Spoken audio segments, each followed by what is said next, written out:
Yes, I believe you walk with me. Yes, I believe.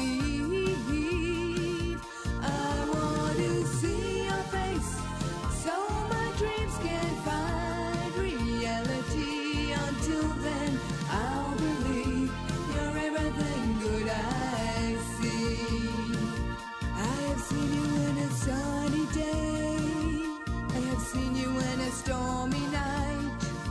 I have seen you in a rose in bloom and in the stars so bright. But I want to see your face. You know that is all I want to do, so I can finally see the Think, for miracle example, of that powerful voice of the great Scottish writer James Stewart, who is talking about Jesus and the mystery of divine personality. And here's what he says: the mystery of divine personality in Jesus that confronts us in the Gospels brings before me a startling coalescence of contrarieties. A startling coalescence of contrarieties, not contradictions. A coalescing of contrarieties. And he explains himself. He was the meekest and lowliest of all the sons of men, yet he spoke of coming on the clouds of heaven with the glory of God. He was so austere that evil spirits and demons cried out in terror at his coming, yet he was so genial and winsome and approachable that the children loved to play with him and the little ones nestled in his arms. No one was half as kind or compassionate to sinners, yet no one spoke such red-hot scorching words about sin. A bruised reed he would not break. His whole life was love.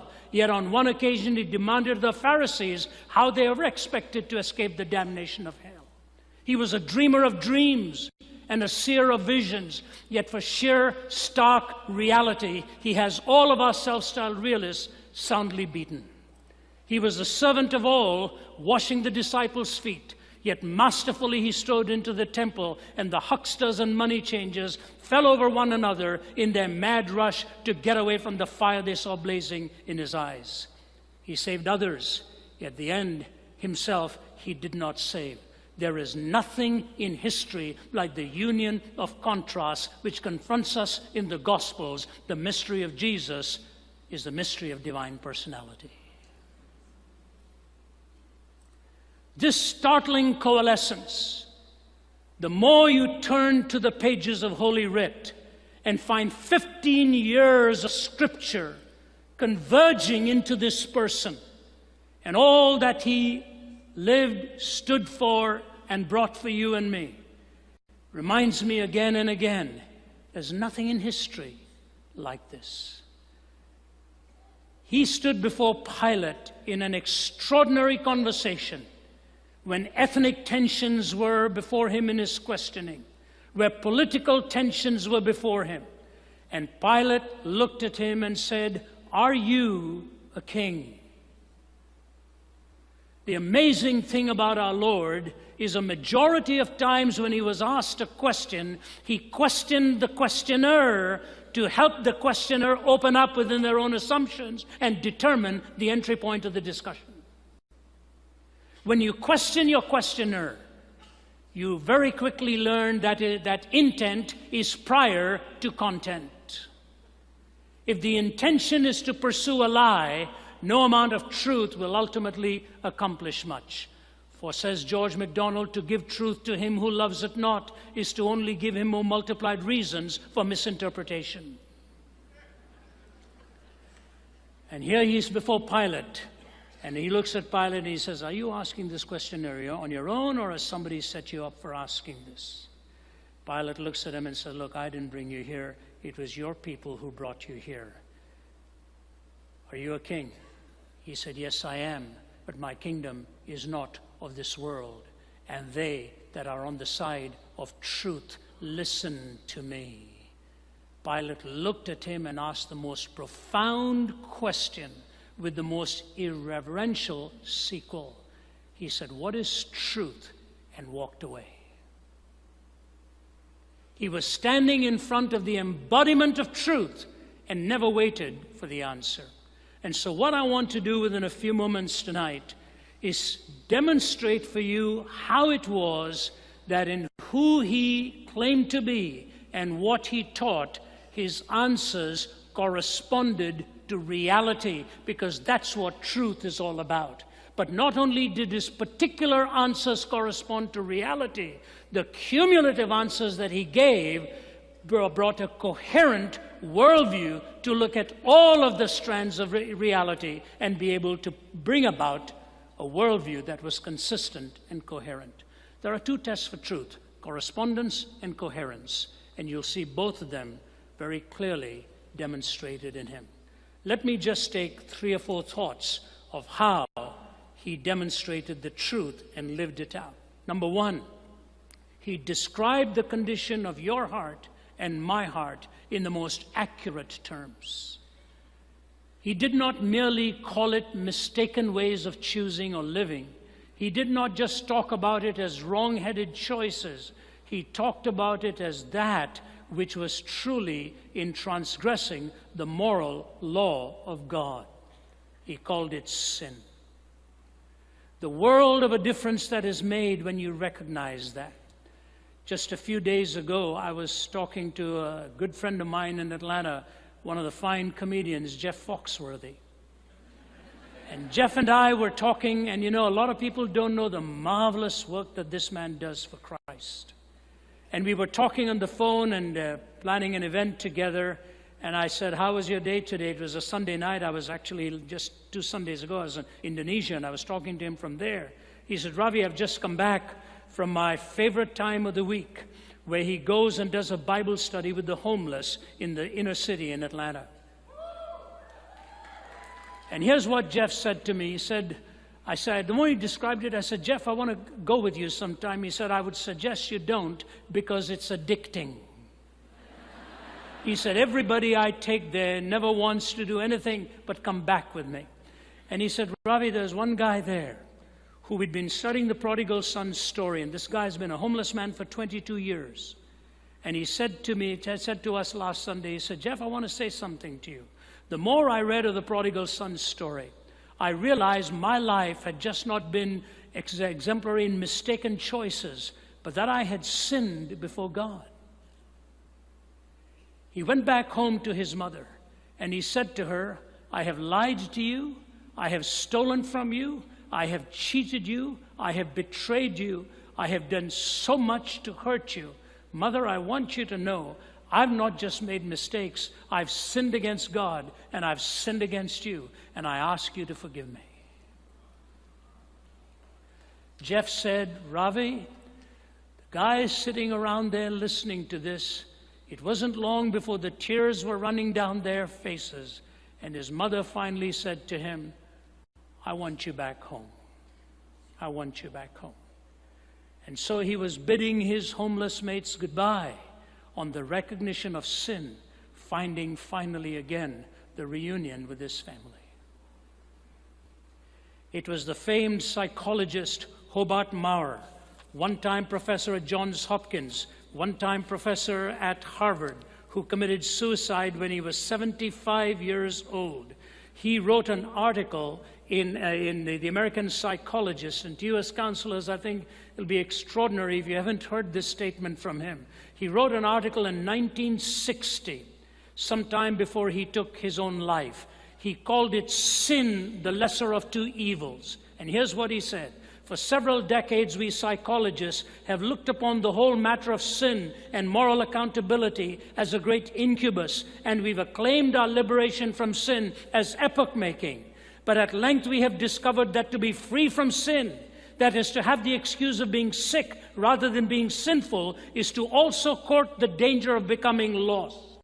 This danger is, I believe, betokened by the widespread interest in existentialism which we are presently witnessing. In becoming amoral, ethically neutral, and free, we have cut the very roots of our being, lost our deepest sense of selfhood and identity, and with neurotics themselves now find ourselves asking, who am I, what is my deepest destiny, and what does living really mean?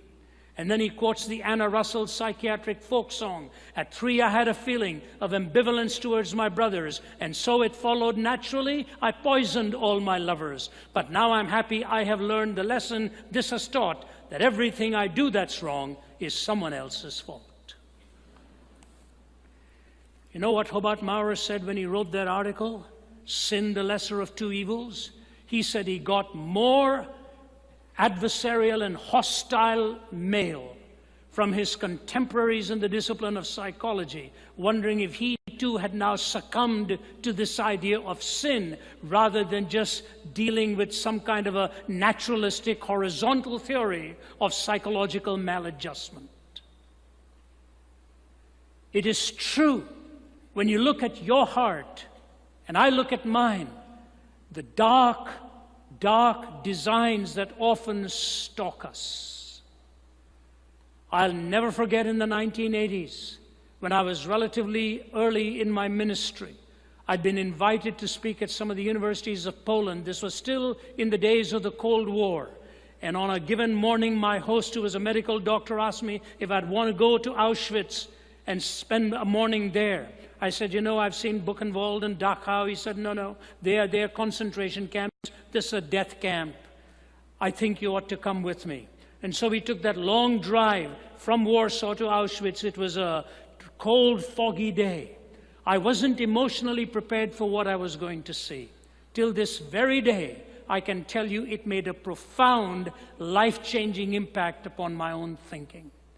As we walked in and began to go from room to room and see the horrors of what was orchestrated there, where they were being slaughtered at the rate of 12,000 every day.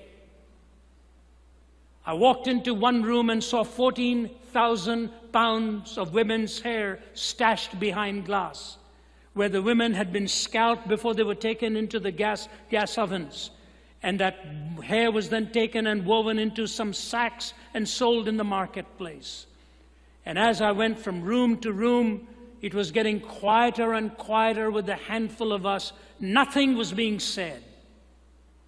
Till you walk into the room with the children's paraphernalia and little suitcases and little toothbrushes and little clothes.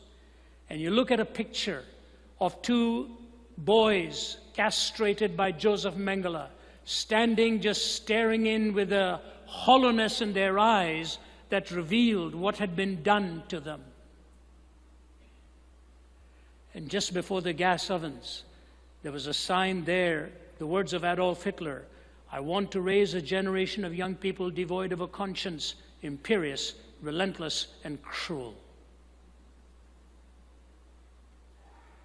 I remember walking away from there, and Henrik, my host, saw the emotional trauma that I'd gone through. We didn't say very much on the drive back. And you know, the tragedy of what happened there is that it came through the medium of what was at that point one of the most educated nations in the world. And it came through men and women who were described in their biographies as ordinary people. See, the human heart is capable of despicable depths, your heart and mine. No matter who we are, and Jesus described it so accurately, so correctly, the lust of the flesh, the lust of the eyes, and the pride of life. These 3 sum it all up. He described our condition. But secondly, he provided for our malady. You can go through the pages of any worldview and any religion. I'll guarantee you something. You will never find what you will find in the pages of the Gospels. In every religious worldview, you pay. In Buddhism, you pay. In Hinduism, you pay. The whole cyclical world of karma. In Islam, you pay. You ask any devout Muslim, how do you hope to gain entrance into paradise? His answer will be very straightforward to you. I'm not making a caricature of this. This is legitimate, authentic Islamic doctrine that your good deeds will have to outweigh your bad deeds, and when those good deeds outweigh your bad deeds, you make your entrance into paradise. And the metaphor of that paradise is in sensual terms. I know a man from Iraq who told me that when he walked to the mosque on Fridays, he would determine which mosque he went to based upon how miserable a week he'd had in his behavior. The worse he'd been through the week, he'd go to a farther away mosque and count the number of steps he was taking so that his good deeds would outweigh his bad deeds. I remember some years ago being asked to speak at the United Nations at their prayer breakfast, and they wanted me to speak on the search for absolutes in a relativistic age. It's tough at any hour of the day, leave alone early in the morning. And because of the nature of the setting, you're only given a handful of minutes, 18 to 20 minutes, and that's understandable. But what's even more daunting is that there's a plurality of worldviews out there. So you have to be very careful how you even approach the gospel. So my approach has always been take about 18 minutes to talk about something with which you'll find the common ground, and take the last 5 to 7 to bring the gospel into it. So I said, what absolutes are you looking for? What areas? You're looking for an absolute to define evil. You talk about evil empires here, which means you must have a definition for evil. You talk about justice. You have to be able to define what justice is and find an ontic point of reference for true justice. And you have left your families and your home and you love them, but in your heart you're tempted and you want to honor the dictates of love and the demands of love. You need an absolute. Evil, justice, love. I said, sometimes you're going to blow it big time, and you're going to come to your mates to ask for pardon, forgiveness. What is the basis on which you even can be forgiven? Evil, justice, love, and forgiveness. I said, ladies and gentlemen, can I ask you this question? Do you know where in the world these four converged on a given day? It was on a hill called Calvary, when evil, justice, love, and forgiveness came together in that historic moment of the crucifixion of Jesus. The fact of the matter is, when you're talking about American culture, one of the most difficult things here is to identify what American culture is like. Now, comedians can do a great job, and they laugh at aspects of the way we behave and what we do and how we think. But if you were to put some monolithic notion to American culture, it is easier to put it from our entrepreneurial standpoint than it is on the way we actually think.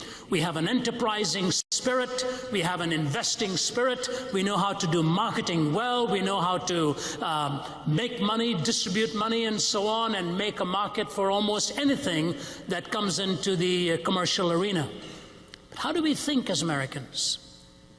And isn't it rather odd, to your own credit, that you've actually got an Englishman and an Indian talking about how Americans think? There's an irony to this, and I don't think it is accidental. There's an old Chinese proverb that says, if you want to know what water is, don't ask the fish. If you want to know what water is, don't ask the fish. Why? Because the fish never, ever analyzes its own environs. It is submerged in it. In order to understand what water is, the fish almost has to get outside of water to get the counter perspective of understanding what its normal perspective is like. If you really want to know what America is blessed with, go outside America.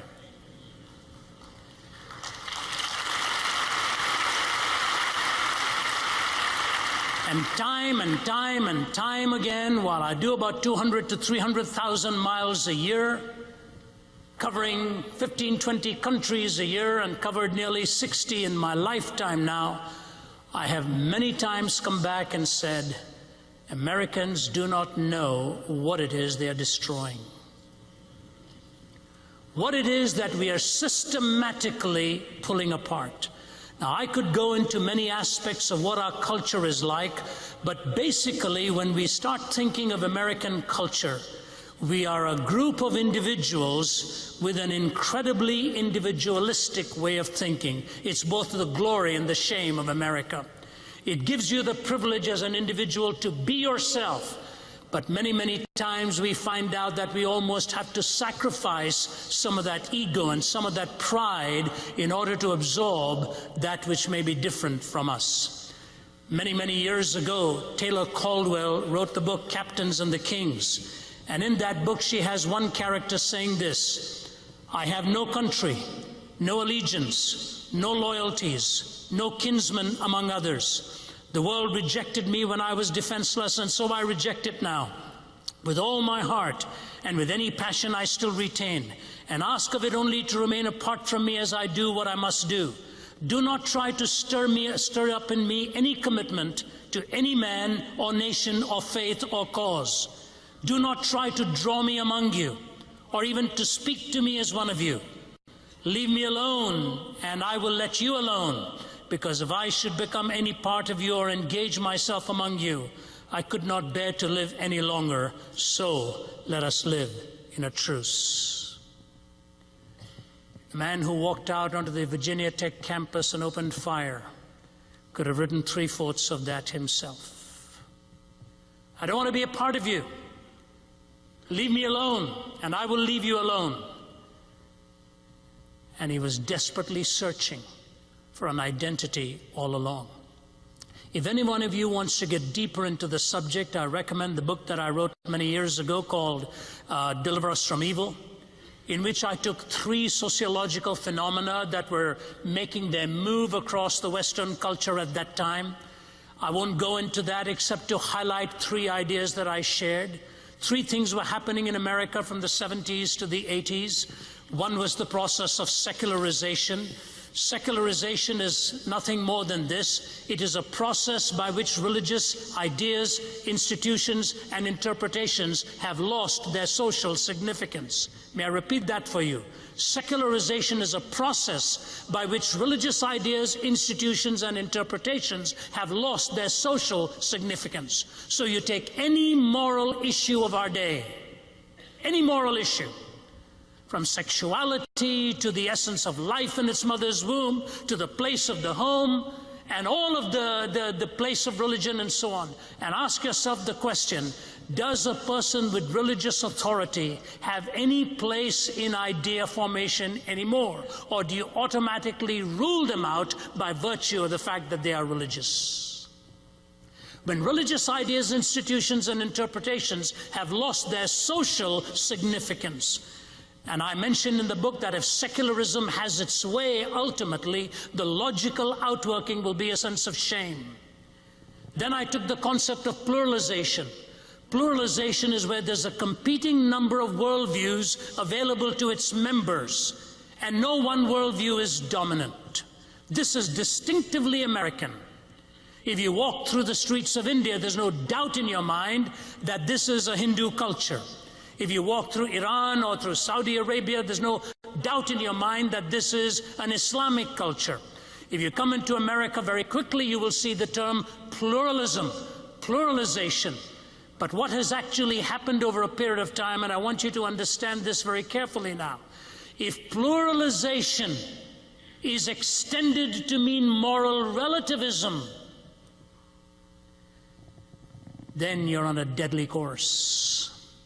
You're absolutely on a deadly course. I was speaking last week at one of the universities of New York, and a student stood up and said to me, what about the theory of relativity then? Einstein propounded the theory of relativity, therefore relativism has to be true. Well, Einstein also used the absolute speed of light in order to even postulate the theory of general relativity. And if the theory of general relativity is true, then it is not relatively true, it is true.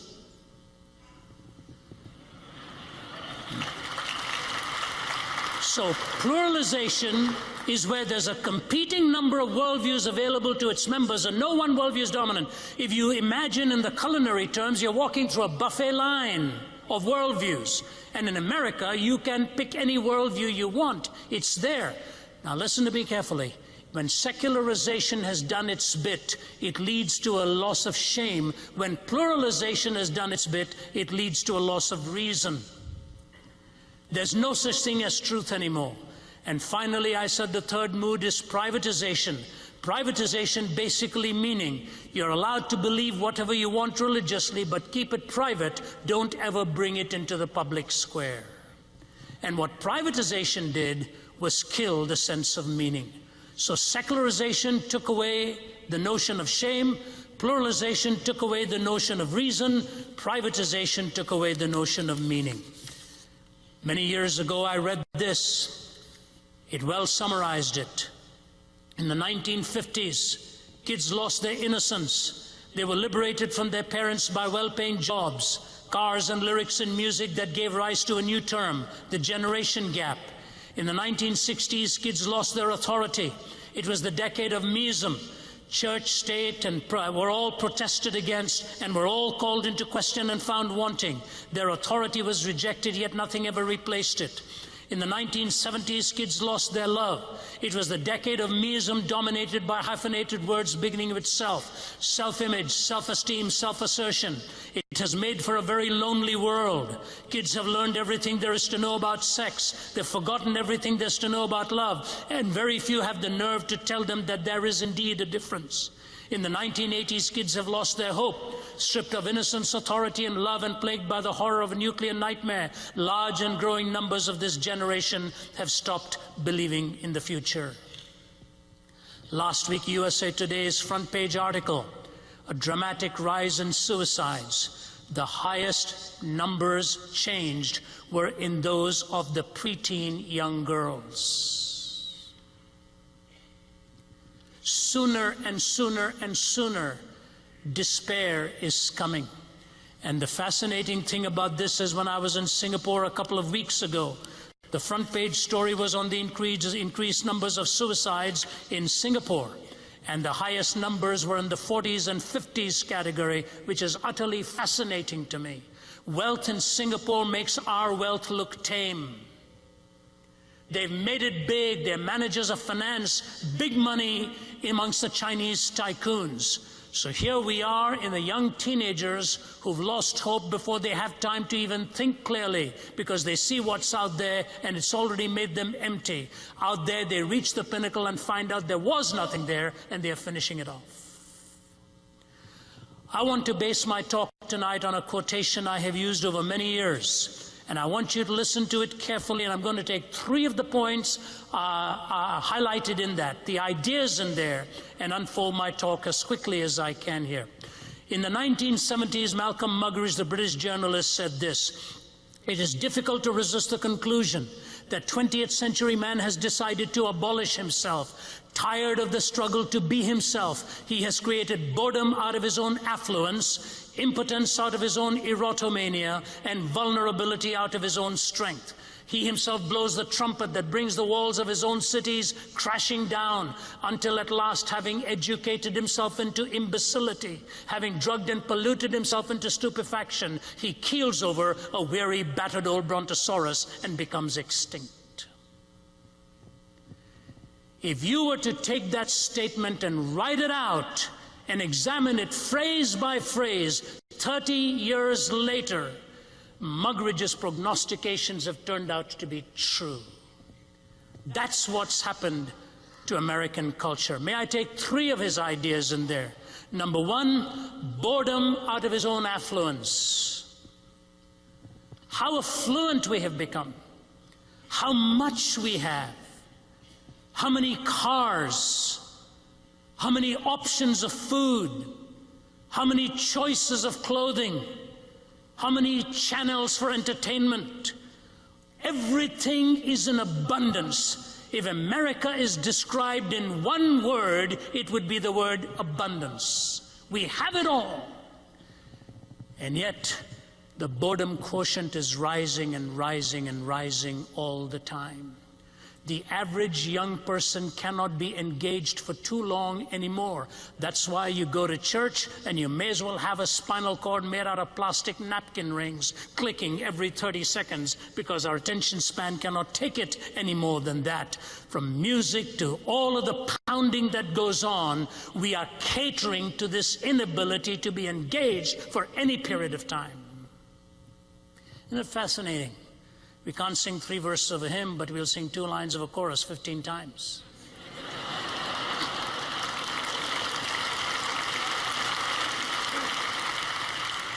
Do you know why? Because if you've already said it twice, you don't have to think the third time. You've already checked out. The swooning can begin, the thinking can die. That's precisely what's happened. We are not able to move in the connectivity and the logical flow of thought. We cannot keep progressing along and with an idea. It has to stop, because the brain cannot be entertained for such protracted period of times with ideas. You know, I want to point out something here.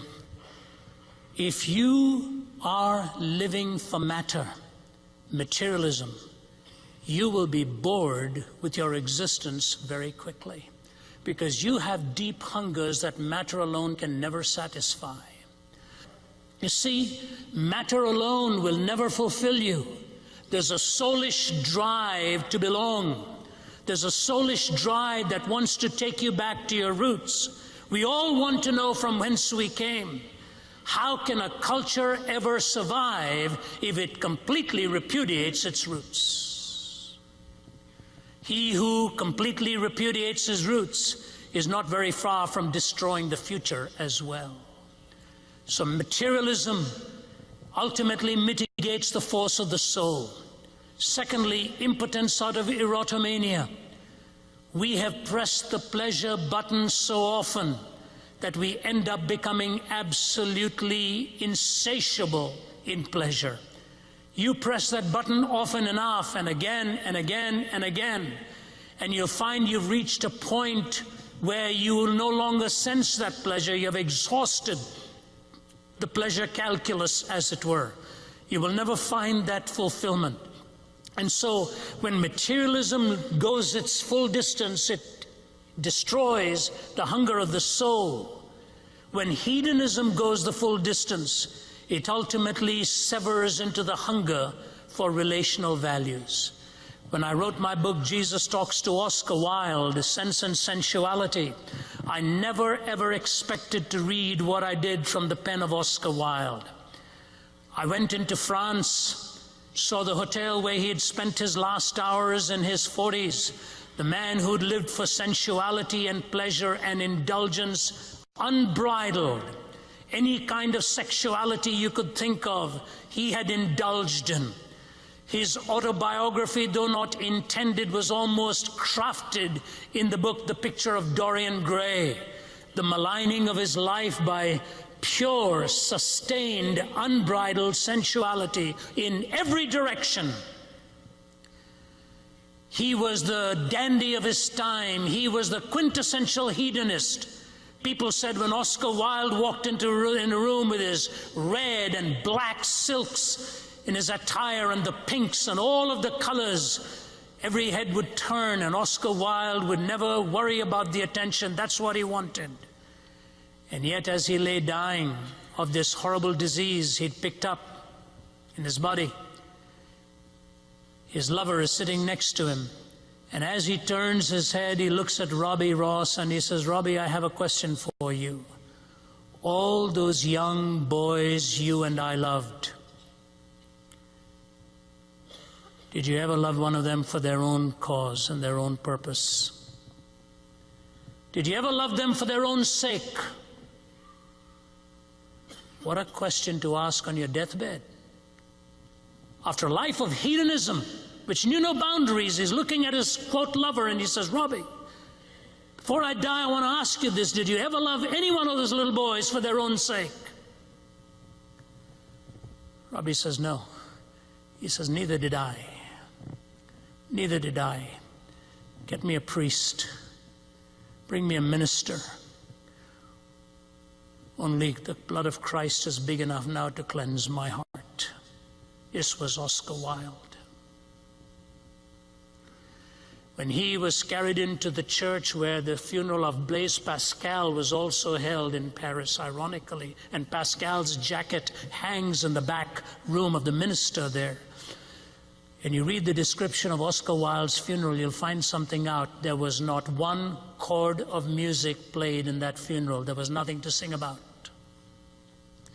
When you see his grave, it's a massive phoenix. And the words of Job are inscripted at his own request. My friends saw my plight and were horrified. That's what hedonism did. It ended up destroying all relational values. And that's where we are flirting with in America. Materialism leads to a soullessness. Hedonism leads to a rupture of all relationships. And the third important thing here, vulnerability out of our own strength. We have become so strong that we've actually become so vulnerable. And we are watching the country now plundered by worldviews that will take away the worldview that made it possible for America to come into being. I want you to listen to me carefully. The question is not whether America is a Christian nation. I'm asking you this: could America have been brought to birth by any other worldview that you know of? Not naturalism. You know, Lincoln's second inaugural address had about 760 words in it. 14 times he uses the name of God. 14 times in 760 words. When George Washington took the oath of office, he added the words, "So help me God." Judaism and Christianity combined have birthed this nation. Hinduism would never have brought America into being, because all men are not created equal in the Hindu pantheistic framework, nor in Buddhism, nor in Islam are we created to have liberty in the pursuit of happiness. Nor in naturalism, endowed by our Creator with unalienable rights. Naturalism would not have birthed America. Hinduism would not have birthed America. Islam would not have birthed America. Buddhism would not have birthed. I'm not asking if we are a Christian nation. I'm asking you this: do you know of any of these other worldviews that would have inscripted the very words in the founding documents of this nation? Even men who are not sympathetically Christian, people like Jefferson and others, they allowed worship service to be carried on, and where Congress met, and where in the Supreme Court. You know why? Because they gave their people the freedom to believe and to disbelieve.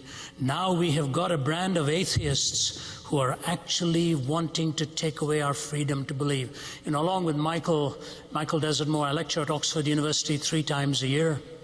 And when I was there in July, Richard Dawkins, the bulldog of Darwinism and atheism, wrote an article in the Oxford newspaper there, asking for a decision to ban students to come into Oxford University if they actually believed in a creator.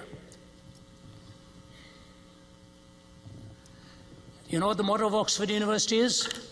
The Lord is my light. And he wants to ban students from entering Oxford University if they believe in a creator. Samuel Harris, who wrote the book The End of Faith, and also wrote a letter to a Christian nation. I've just responded to his book. It'll be released by Zondervan early part of next year. Samuel Harris, this brilliant neuroscientist, is actually saying if anybody believes in God, they should not qualify for public office or even for any key positions in corporations. These are the boys of tolerance 10 years ago.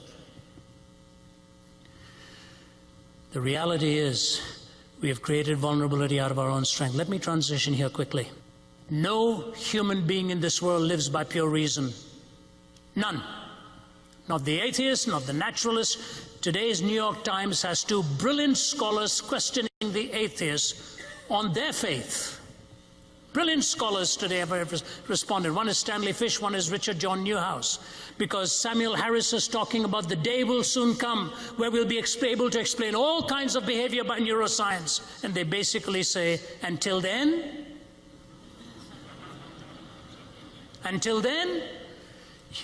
you want us actually to have faith in what you are telling us will one day happen? You know, God has put enough into this world to make faith in Him a most reasonable thing. But He's left enough out to make it impossible to live by sheer reason alone. And let me close with this illustration. When Lincoln took his oath for the second time, here's what he said. Each of us has looked for an easier triumph and a result less fundamental and astounding. Both have read the same Bible and prayed to the same God. and each invokes his aid against the other.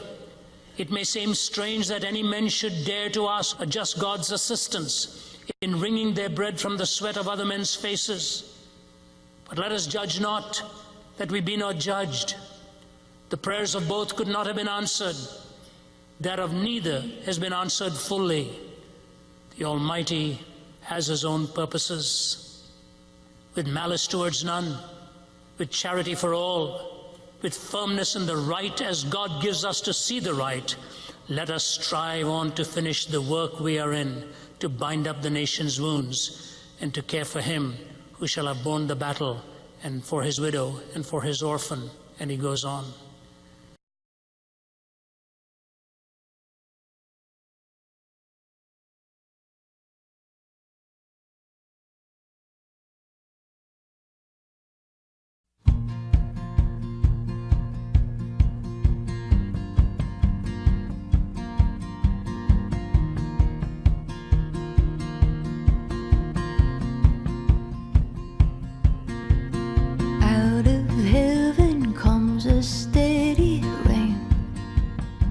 Glory feels so heavy, beauty feels like pain,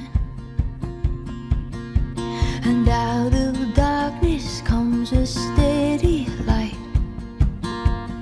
Against all my reason, I put up a fight. Oh, if I could love you more than all the saints and angels combined, if I could give you just one tiny thing, it would be my own life.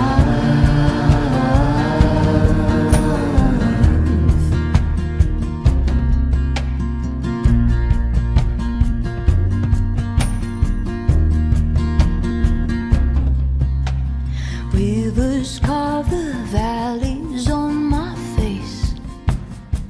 I told you I'd not leave you, but I have run away. As the coldness settles on my back, who is the greatest lover? You said you are, I am. Oh, if I could love you more than all the saints and angels combined, if I could give you just one tiny thing, it would be my own life. If I could love you more than all the saints and angels combined, if I could give you just one tiny thing, it would be my own life.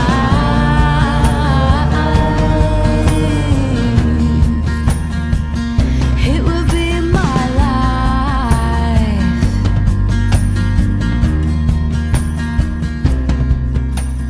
Teach me how to care and not to care. I've nullified your language with judgments I could spare. And teach me how to feed and how to eat. Tell me once again, love, what you saw in me. Oh, if I could love you more than all the saints and angels combined, if I could give you just one tiny thing, it would be my own life. If I could love you more than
it would be my own life.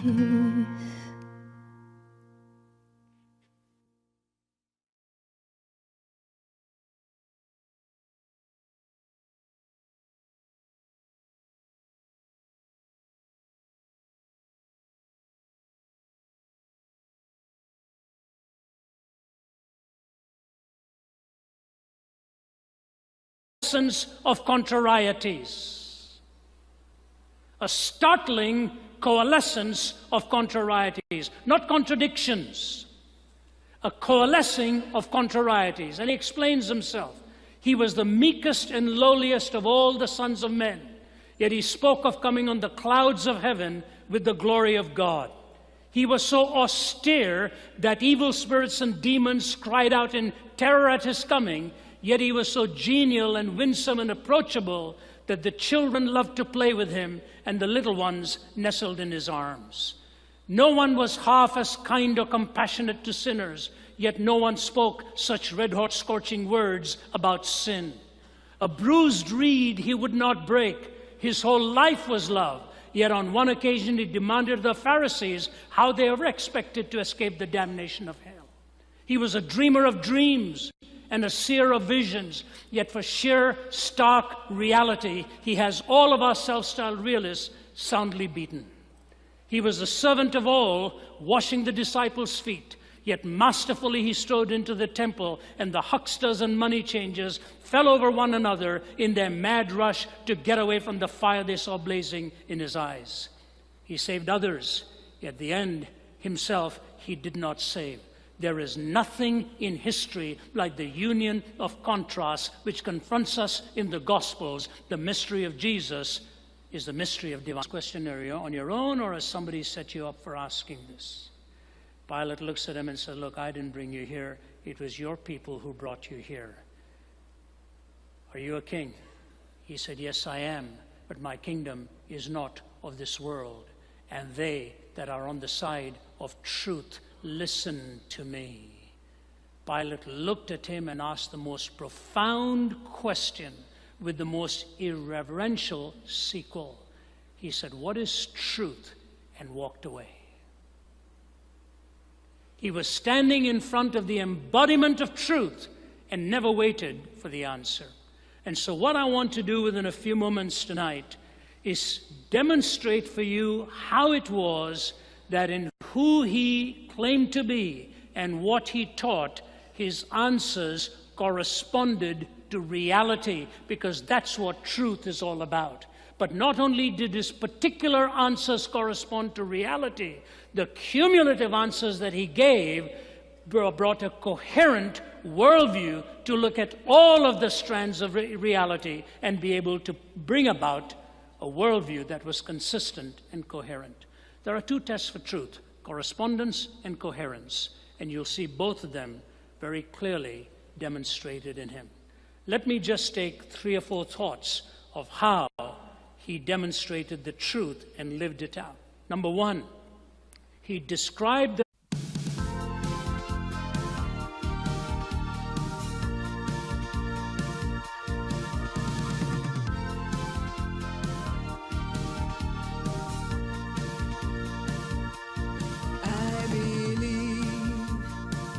yes, I believe you walk with me.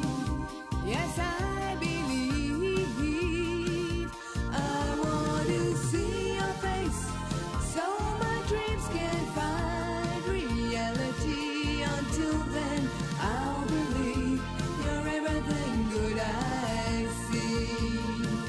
I have seen you in a sunny day. I have seen you in a stormy night.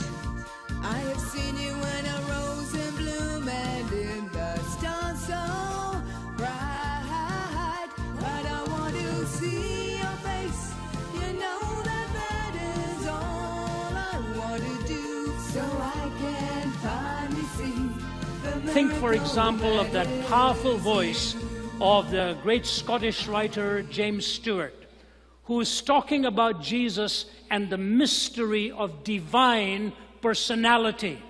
And here's what he says: the mystery of divine personality in Jesus that confronts us in the Gospels brings before me a startling coalescence of divine personality.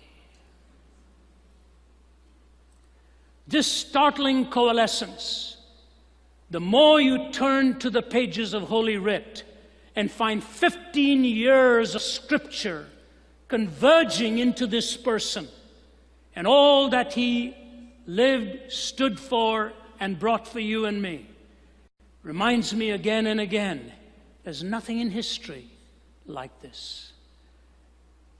He stood before Pilate in an extraordinary conversation when ethnic tensions were before him in his questioning, where political tensions were before him.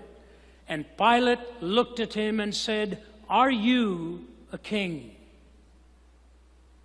The amazing thing about our Lord is a majority of times when he was asked a question, he questioned the questioner to help the questioner open up within their own assumptions and determine the entry point of the discussion. When you question your questioner, you very quickly learn that intent is prior to content. If the intention is to pursue a lie, no amount of truth will ultimately accomplish much. For, says George MacDonald, to give truth to him who loves it not is to only give him more multiplied reasons for misinterpretation. And here he's before Pilate, and he looks at Pilate and he says, "Are you asking the condition of your heart and my heart in the most accurate terms?" He did not merely call it mistaken ways of choosing or living.